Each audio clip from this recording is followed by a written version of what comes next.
It is a glorious Monday, 1 hour from now, where Colin was right, where Colin was wrong, and there is, as always, plenty of both.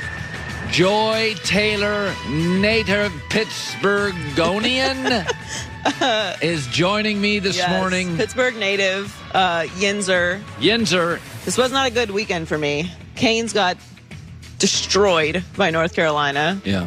I didn't hate the Dolphins' loss. It was like a good loss. Yeah. I'll give it a little not too bad moral victory. Not too bad. Yeah. But yeah, that Steelers game last night was a rough one. So I feel like I've got to be a little bit of Fraser Crane this morning, a little bit of a therapist for Pittsburgh. They've decided to turn on me all these years of supporting a great organization, and as a therapist, I occasionally give you the truth, and you yell and scream at me across the therapist room.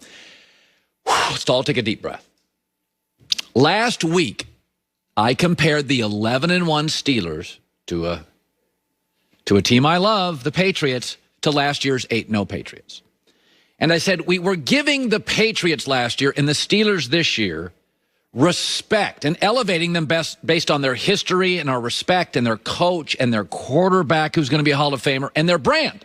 And they had earned our respect. But my job as a therapist is to be honest, go deeper, tell you things maybe you don't want to hear. And I said last year's Patriots and this year's Steelers, just start looking at those wins, and boy, it's a bunch of cruddy teams and very hollow. And when last year did we finally realize New England was a fraud? I remember that session. It was Sunday Night Football. Baltimore came to town with an energetic, dynamic quarterback and thumped the Patriots 37-20.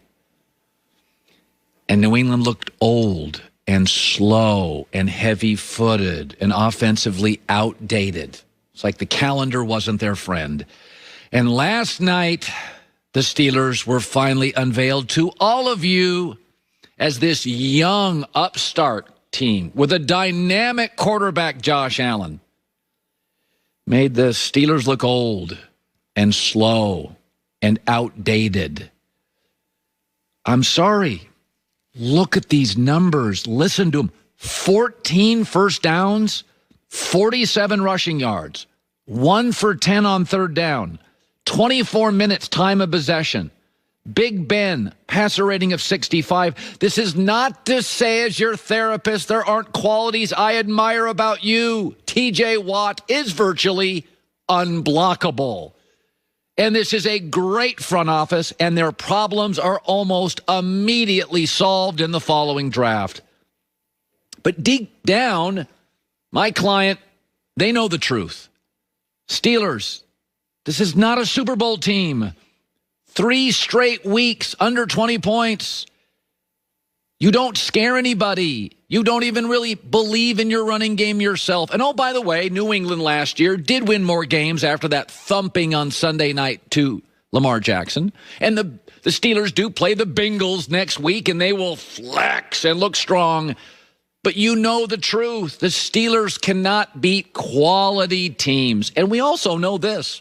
Life evolves, we evolve, teams evolve. Steelers good early, Steelers unveiled late. Patriots last year good early, Patriots unveiled late. And the Patriot diehards, I mean, this is very common. They made excuses. And the Steeler fans this morning, what about our injuries? Outside of the Rams, the whole damn league's banged up. It's December. It's football. Everybody hurts getting out of bed this morning. And actually, the Steelers' defense is fine. It really is. But this offense, this is not a Super Bowl team. Third down, embarrassing. Run game, non-existent. Drop passes, once again. Identity, you have none. Big Ben is 31st in the NFL in yards per attempt. That is the opposite of the Steelers, who have always physically pushed you around and then had the courage at any time, anywhere to go deep and burn you. This is a BB gun offense. It's outdated. It's slow. And by the way, New England and Pittsburgh. New England last year, Pittsburgh this year. He'll win games. Nobody's saying Tomlin, Big Ben don't get to the Hall of Fame. Nobody's saying Belichick and Brady don't get to the Hall of Fame. Nobody's saying you'll never win a game. Nobody's saying we're all laughing at you. But this is why you go to a therapist, for somebody to tell you the truth. And this morning, Pittsburgh, the team you lost to, is a legit Super Bowl threat. They really are Buffalo. They got all the ingredients, all of them. And we all saw them last night. And you're not a Super Bowl team. Take a deep breath. It's okay. But at this point, this is just the honest, harsh truth. And painful today, solved potentially later, but Big Ben knows it, Tomlin knows it, you know it. Good team, not special. Wait till next year. Here's Big Ben. We didn't look in the mirror, and it starts with me. I need to play better football because the ball's in my hands every single play. And so when it's in my hands, I need to make the best decision.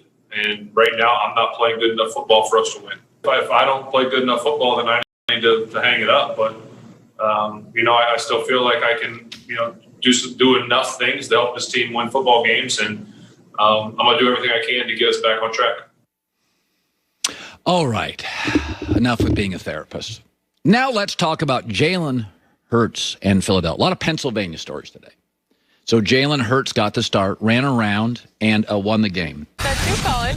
Well, Baker Mayfield and the 9-3 Browns host Lamar Jackson and the 7-5 Ravens on Monday Night Football. Both teams need the win as they continue to jockey for a playoff position. So, Shannon, who wins tonight? Who you got? Well, Skip, they played week one, but these are two very different teams now.